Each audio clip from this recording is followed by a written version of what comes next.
We're back. Welcome back to Studio 26, everybody.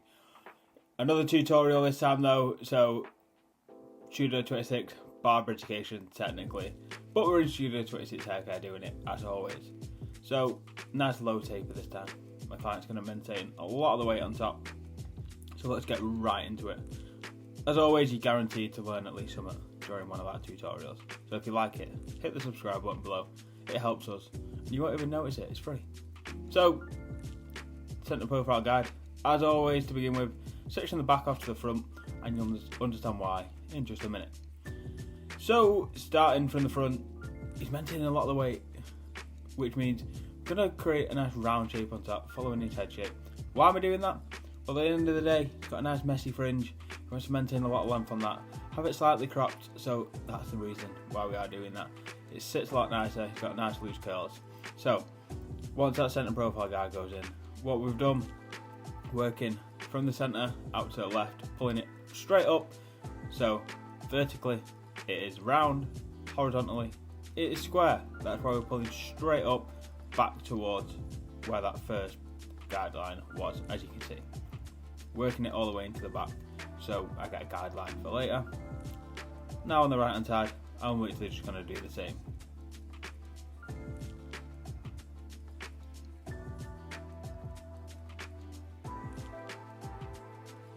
So once that's top done, I'm just going to split it straight in half, and as always what we do, we cross check.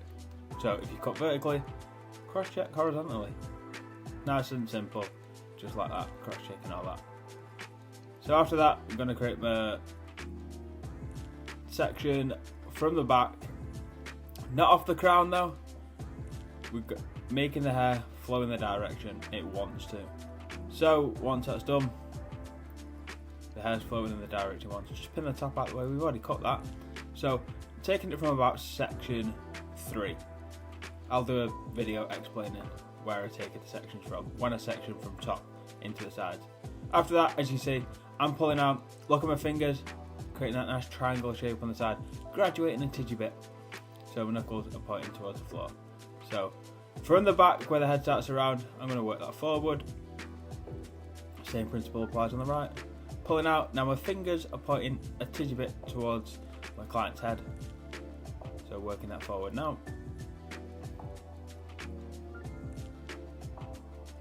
And after that, we're going to maintain a lot of the weight on the back.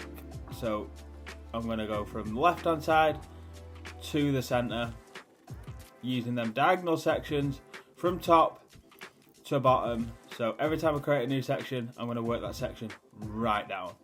As you can see, clean sections, clean cuts, just knocking that out of the way using the Sepasinco because it is banging. I'll just scoot out of the way of the camera. See, knuckles just pointing down a tidgy bit. And I'm going to follow that down and work that to the middle like I said before.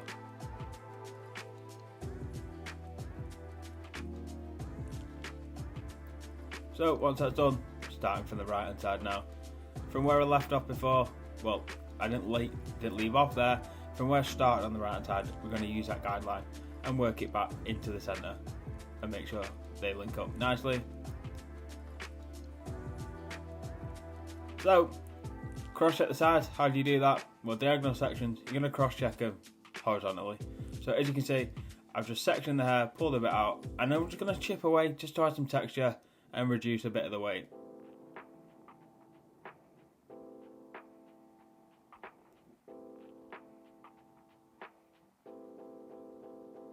So at the back now, following his head shape round, I'm not going to create any like corners or anything. I'm just literally just chipping away in the hair, following his head shape.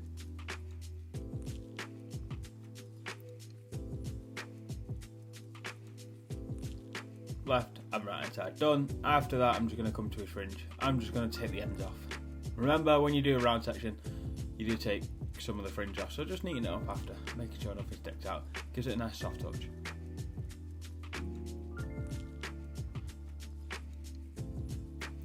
After that, it's time to dry, so I'm just going to grab the sea salt spray, pop a bit in using the Osmo sea salt spray here, because it is banging. I'm going to apply quite a lot to his head.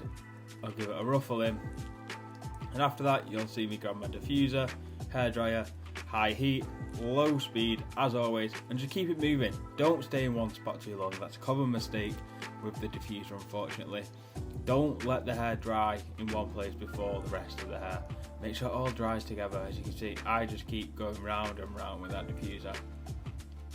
So, sorry, it is nice and early on a Saturday morning. This was filmed at 8 AM. We have quite a few walk-ins. Unfortunately, couldn't get them in because we're all full. So, drying it off, finishing it off nicely at the front. As you can see, in the mirror, nice and textured, nice and weighty. In the places we want it to be. So, it is time for the taper. So, low taper, nice and low. I'll reference my comb now, so you can all see. So, it's literally going into the earlobe, top of it. That's where I like to put my low taper. And at the back, this is a common one. As you can see, Harry's hair from the side now is a bit lighter in some places, so I'm going to take it to the lowest possible point where it is all the same contrast. And the reason why I do that, it gives you much cleaner taper. Don't go dead low, because at the end of the day, we know on the two neck bones, the two tendons running up, it goes a bit lighter. So take it to the lowest possible point, in my opinion, where it possibly can be. Like that. Nice, one contrast. After that, I'm just going to clean up foils. As always, just flicking out. Obviously it's nice and low, so not really too much to foil. And probably what you're all here for. So I've just picked up my free guard. So I'm going to slow it down. So free, throw it up, into the weight.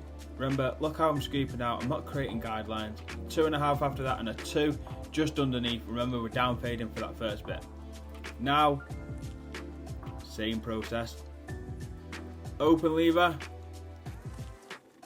So half, ignore Mitch in the background, he's probably chatting some guff like usual. Close lever, just flicking through that line.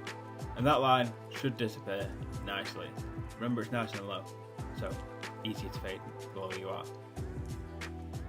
Now coming back in, what we're going to do, we're going to pick up from where we left off with a 2. So I'm going to use a half, 1.5, closed. So 1.5.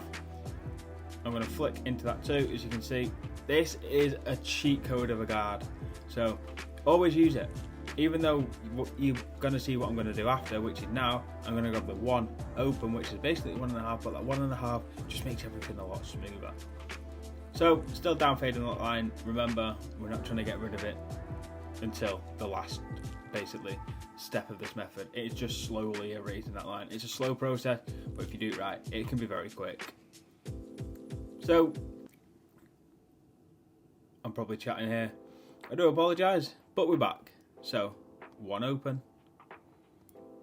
And now closed. Bosh. Knocking through that line.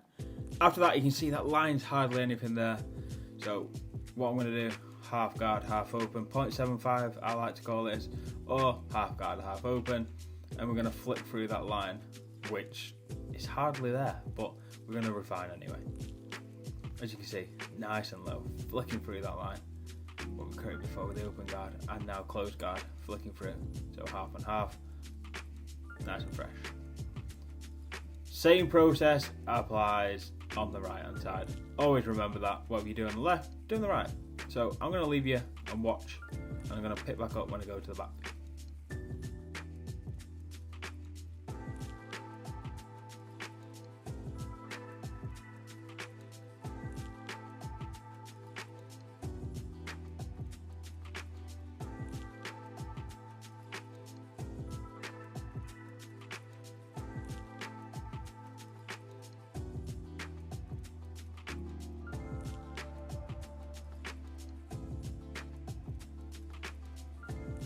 And we're back on the back. So remember, same process applies on the back, but this time I've paused it and slowed it down a bit. Look how I'm flicking out. I'm flicking into the weight. I'm not trying to take a massive chunk out and go from really like a 3, as I've got on here, into a load of weight. I'm flicking with the 3. So flicking out about 1.5 inches above where we put the skin line.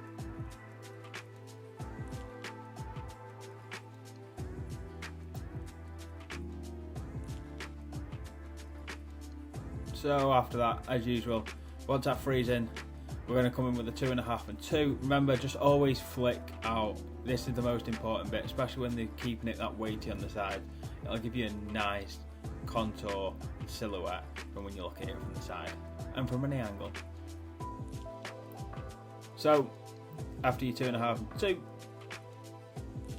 get out that skin line with an open lever and closed lever. After that, remember what you're going to do is you're going to come in with that 1.5 and flick up. Sorry, just refining that line. Now coming in, scissor over comb. Remember, just chipping in, as you can see, refining all the time. And I'm just going to point and cut into the hair as well. Remember, we're not going to take loads of weight out there, it's keeping it weighty. So if we go dead short in the sides, it's going to look a bit weird over his ear. Same process applies on that side. As you see, I'm just lining up the front with my scissors for now as a guideline. So at the back, as you can see, my comb is pointing way off the head. I'm not pointing into the hair, I'm not following his head shape, I'm pointing towards me. Why am I doing that? I'm following that C motion I created before with the free.